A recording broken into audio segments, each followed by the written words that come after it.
I remember my first midterm, it was like first year calculus, and I was super duper scared. Like my heart was beating so fast the whole time. I genuinely studied so much for that midterm. For some reason, I couldn't answer half the questions properly, and it just went so badly. And I remember walking out of that midterm, I felt so sad, I felt so disappointed, I felt like I'm not good enough. I ended up getting a 62 on it, which is close to class average, so statistically speaking, it's still a pretty good mark. But honestly, in high school, I was one of the top students. I got 97s, 98s, and 99s consistently.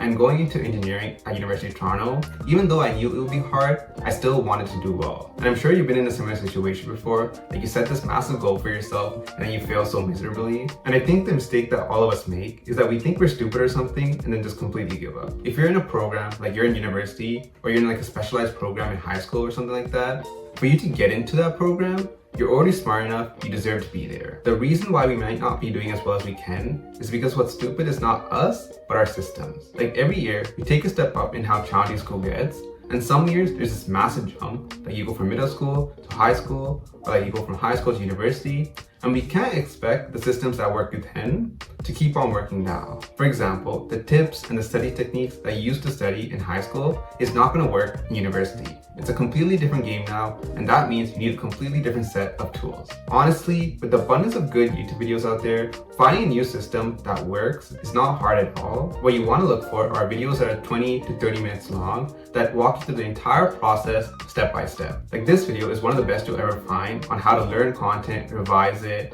and it's super useful for like knowledge or like memorization based courses. And this video, which I made a while back, goes over the most realistic time management system for students in like 20 minutes. And I genuinely believe if you evaluate your current situation, reflect upon what strategies or techniques you need, and actually implement them, you'll be able to see massive improvements in your academic performance. Honestly, it's okay if you didn't have the best start to the school year. Like I genuinely believe there's always an opportunity for you to stop, restart, and make an academic comeback. Like after I did poorly on my calculus midterm, I kind of took that as an opportunity to reflect and try to understand what I can do better moving forward. I realized that I can't expect professors or teachers to actually teach me all the content, and I have to kind of self-study. So what I decided to do is I decided to skip all my useless classes and spend that time at home studying by myself. And after I made this change and adopted a better time management system, I was able to get a 70 on my next midterm, got 84 on the final, and ended off with an 82 in the course, which is amazing. And I genuinely believe if you start adopting good systems, you'll definitely be able to make a similar academic comeback as well. Now say you actually do this, you watch some YouTube videos and you have some ideas on how you can improve the way you study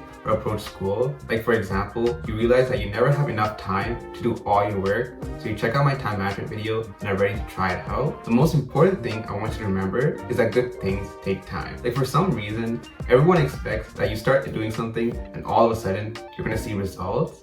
But that's definitely not the case. Like I've been working on this YouTube channel for more than a year now, and I have barely anything to show for it, but I still have to keep going, I still have to push through and keep trying to do my best. And the same principle applies to school as well. It's okay if you fail a midterm, it's okay if you fail a course, that's not the end of the story. Trust me, you won't remember in 5 years time what mark you got, but what you will remember is whether you decide to give up or get up and keep trying. You have to keep working and trying to improve, and I promise you, 1-2 semesters down the line, you'll become that student, you'll ace all your courses without breaking a sweat while still having fun. If you found this video helpful, then make sure to check out my time management video that I mentioned before. I promise you, it'll be worth your time. And if you made it this far, then thank you for watching. Make sure to let me know down in the comments what other topics you want me to cover in future videos.